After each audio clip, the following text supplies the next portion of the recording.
We put off everything for the future that already belongs to us.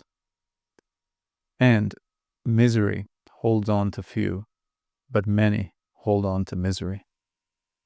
Our ancient Stoic friend Seneca calls us out once again with some tough love, telling us and reminding us really that everything that we resent in our daily lives, in our past, in our present, and everything that we already resent that we think is coming up in our future is really self-inflicted, self-imposed, and that we just pursue misery when we think that we're pursuing happiness. And when we think about that, what seems to be a contradiction, who wants to pursue misery, especially when their goal is to pursue happiness? We might ask, how are you telling me that I'm really pursuing misery when I think this whole time that I'm pursuing happiness? And it's because of all the things that we think are constraints to us, that we think are our worries, that our anxieties, our grief, our affliction, our struggle, that really is not there, and it's self-imposed. And that's why he says everything that already belongs to us, we put off for the future. We think that we have to fight, to worry, to have anxiety, to work, to strain, and to live in perpetual fear of never gaining that which we think we need to lead a happy life, when it is exactly those things that stand in the way of us having a happy life. And the way we fall into this trap is identity. We identify with our misery, and we think it's us when it's not really us. Notice that every single thing that you worry about, that you're anxious about, that you're afraid of losing or never getting, has in one way or another to do with identity. You're identifying with something that needs to be given to you or that can be taken from you. For example, you think that to be happy, you have to have a good career, a good job, and more importantly, a good paying job, that you have to accumulate wealth to then be able to be happy. And until then, happiness is put on hold. Say, how can I be happy before I make it? How can I be happy before I'm secure, be it financially or emotionally, in terms of the family I want to build, the life I want to build, the career I want to build? Until that is built, I cannot be happy. I am not allowed. I am not able. And so everything is put on hold. We identify with our jobs. We identify being successful in them. We identify with being better than others. We identify with being a good daughter, a good son, a good father, a good mother, a good friend, a good worker, a good employer, a good employee, a good husband, a good wife, a good sister, a good brother. All these things are not us. We are not our identity. We are not our nationality. We are not our name. We are not our last names. We are not our families. We're someone's son or daughter, but we're not a son or a daughter as an identity, really. It's not us.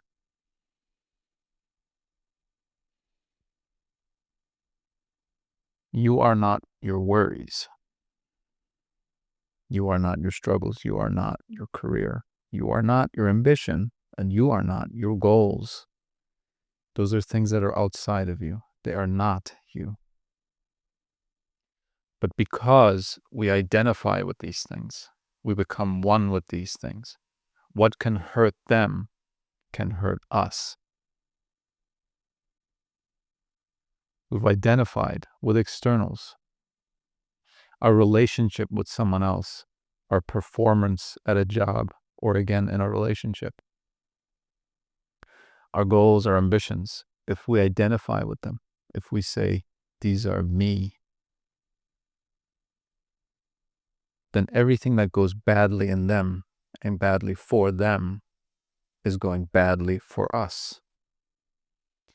And only if those things are going well is our life going well. And that might seem like it's necessary and it's just how things are. But in reality, if there's ever been a perfect recipe for disaster, for misery, for worry, for anxiety, for depression, it's to make ourselves dependent on external things over which we have no control over. And I know we all think we do have control over them. And that's one of the reasons why we pursue misery when we think we're pursuing happiness. We think we have control over our careers. We think we have control over the family that we know we need to build. And we think we have control over our relationships. And we think that because we do an action and we see a reaction in the world. In other words, we dress nicely. We talk to people a certain way. We show our knowledge. We show our expertise or something. We show our investment of something. We put out signifiers of our worth into the world. And sometimes those signifiers, that work, those ideas, that showmanship, so to speak, gets noticed and it gets a reaction. And whatever that reaction may be, it seems though as if we did something and we got something in return. But that's not what control is. Truly, that's not what control really is. Control is not to have an effect on something. Control is to bring it about entirely on our own, without anyone else's or any other thing's influence or help that is crucial to that action. In other words, if I go into my mind and I think of the color red, I'm in full control of that. As soon as I want to think of the color red, it immediately appears in my mind, exactly the tone, the shade I want to think about, exactly when I want to think about it, and pretty much exactly for how long as I want to think about it. I am in full, true control. And the same goes for our opinions, for our beliefs, for the things that guide us, for ideas. If they can happen instantaneously and fully according to our wishes, that's what we're in control of. Therefore, we're in control of our beliefs, of our opinions, and of the impulses that drive our actions. If I decide to stop to tell lies right now, in this moment, I don't tell a lie. And in the next moment, I don't tell a lie. And I live a life of a linkage of such moments in which I don't tell lies anymore because I've decided to do so. I necessarily become an honest person. Someone who doesn't tell lies is an honest person.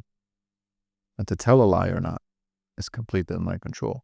Or rather, to put it even more specifically, to believe in a lie or not is fully in my control. Because one could argue and say that someone could somehow force us to tell a lie. But no one can ever force us to believe a lie. They can make you say whatever they want, but they cannot make you believe in it just by forcing you. That's control. To flatter a superior at a job and a career and to try to sway them towards giving you a promotion or acting more favorably towards you. That's not control. And that's where our anxiety comes from. Because we seem to be in control, and we certainly hold ourselves responsible for everything that happens in our careers, for example. We hold ourselves responsible for things that we're not truly in control of. Same in our relationships. We scheme and plot and plan to say certain things, to do certain things, to show our intentions, to show our worth. And we think that we're in control because sometimes we do things that bring about the result that we intended. We think that we're in control, and we think that in all these situations, we are responsible for the result. Doesn't all our anxiety, all our worry come from that? And don't we intend to have control over these things because we identify with these things? Don't we identify with the people who are around us? Don't we identify with the profession, the career we have? Don't we identify with our nationality? Don't we identify with our age, with our social circle, with our possessions? Don't we identify with all these things that are external to us and that we're not in true control of? And when you identify with things that you're not in control of, you will be swayed by them. You make more money this year, you think you're happier this year. You make less money the next, you're less happy. And you can make all the money in the world. As soon as you have it, you'll become afraid of losing it. You'll be worried of losing it. And one anxiety will replace another. I say often, how can happiness be something that can be taken away from me? That's not happiness. That's anxiety. And this is one of the scariest things you can go through. To drop these identities. To realize that you are not your name. You are not your body. You are not the patch of land that we call a country that you have happened to have been born in. What control did you have over that? What decision did you make over that? And how can something that you had no control over, that you just happened to you, define you? How can it be who you are? How can your age be who you are? How can your career be who you are? You get fired tomorrow. You lose your job. And with that, you lose your identity. So of course you're afraid to lose your job, because it means that you will lose your identity. Of course you're afraid that this person won't talk to you anymore, that they'll break up with you, that they'll end their relationship with you. Because if they break up with you, they break your identity.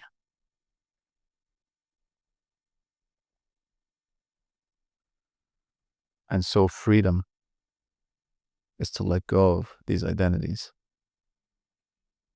To let go of these identities is freedom. And freedom is happiness. And happiness is freedom. And this is easier said than done, you might say, and you'll be right, because freedom is not free. Happiness is not free. But the price is not external. The price is internal. And the price is this: to let go of all external identities. And for someone who's identified with so many externals, it's the scariest thing one can do. It will be the biggest thing you'll ever do. And it will be your biggest achievement if you persevere in it. Most people at some point in their lives might think, is my nationality really me? Is my religion really me? There are other countries in the world, and they say they're the greatest country. They say they live in the country that's worth fighting for, that should persevere in the world, that has the greatest ideas and the greatest culture. Why should they be right? Or why should they be wrong? Who's right? Who's wrong? Who's got the best religion? Who's got the best culture? Who's got the best country? Who's got the best job? Who's got the best career and the best field to work in?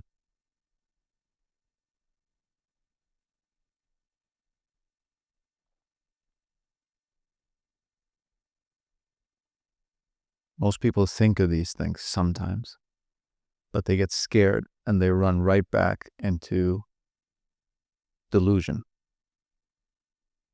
into looking around and saying, well, everyone else identifies with these things too. It must be our identity.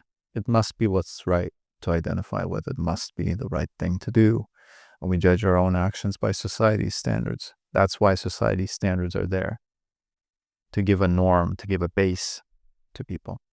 And they're not all bad. Society's standards are there for, most of them are there for, let's say, some or a lot of them are there for a reason. But there are many fundamental ones, such as this one, when it comes to identity, that is plainly just constraining.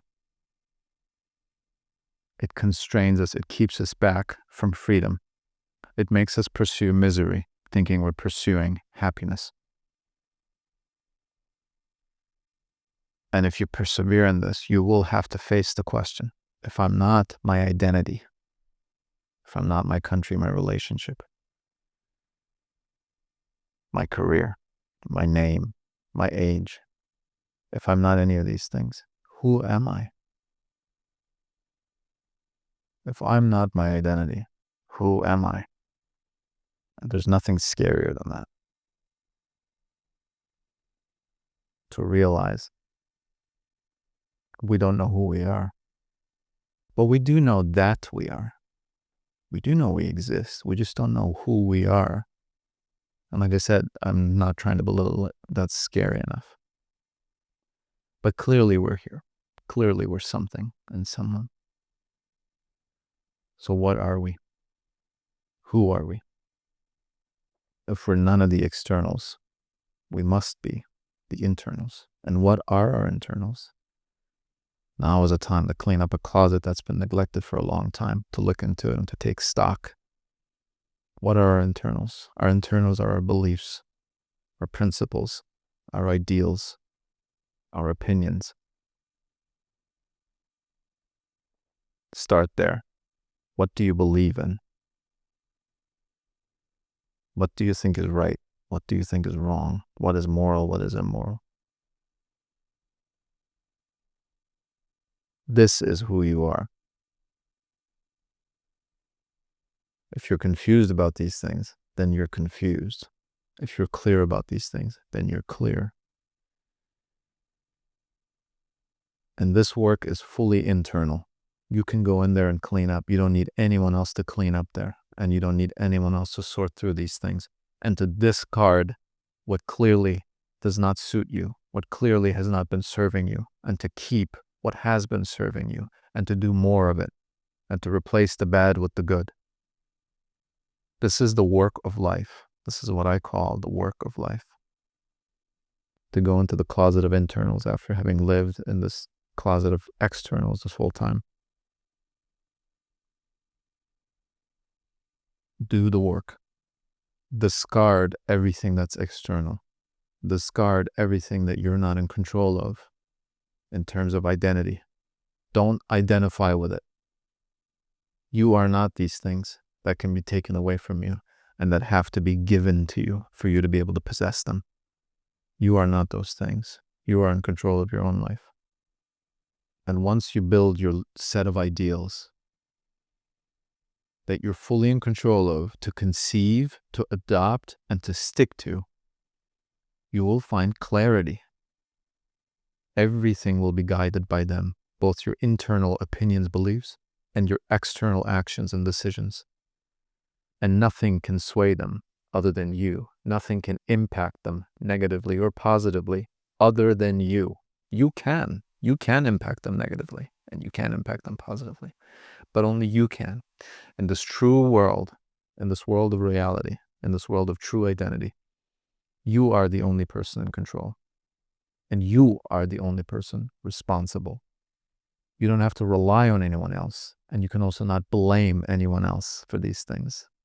You can blame all kinds of people for your career, for where you're born, who your family is. There you have both responsibility and the ability to blame in your own mind. Of course, in truth, you have neither. But in this internal realm, you truly are responsible for everything, and you cannot blame anyone else. And like I said, that's good news. That also means that you're fully in control and no one else is. This is your realm. This is your kingdom. This is your life. And this is where it takes place. This is where true freedom is. This is where true happiness is. And once you got that all sorted out and you overcome the fear and the admittedly terrifying realization that you are not the things that you thought you were your whole life, once you overcome that and you do the work of life, you will have freedom. You will have happiness. And nothing will be the same again. And part of this work of life, this cleaning up and sorting through of that closet that really matters, the internal, where all the internals are, everything that you have inside of you. From my own experience, a lot of that comes to sitting and communing, being, meeting yourself, being with your own mind. And that comes with journaling. A lot of things that I've discussed in this video, I have meditated on, journaled on, with the impetus, with the starting point of having read Seneca's letter, which is this week's letter that we're reading in our book club. I think it's letter 22. And this video today comes largely from my journal entry on that letter. These are the things that come from journaling. And you can read anything and you can journal without reading anything. But I feel it helpful to sort of kick it off with ideas and thoughts from a great mind such as Seneca's. And so that's what we do in our book club, in our weekly newsletter. We read a letter from Seneca, and then we journal privately. You get to read my journal entries, just so we're doing it together. Every week you'll see my journal entry, and you'll write yours. And that way we're doing it together. And it's the greatest tool I've ever found to find myself, to sort through that closet, to discard what doesn't serve me, and to adopt the things that will bring me freedom and that will bring me happiness. And I fully believe in it. That's why I started the book club like no other book club. And all you have to do is go to acceptingtheuniverse.com, go to the website, sign up for the newsletter. It's the only email you'll ever get from me every week. You get the newsletter, which contains my journal entry, the newest video, my favorite quote of the week, and even some reading recommendations. And I encourage you to start this work, the work of life, the only thing that really matters, as soon as possible. While there is no rush, and we should never do things in a constrained manner and under pressure like that, there also should be a certain urgency, because life can end at any moment. We might have decades left, we might have days left, we don't know. So there's a certain sense of urgency that we should have. We should start as soon as possible. We should both live like it's our last day, as well as our first day on this earth.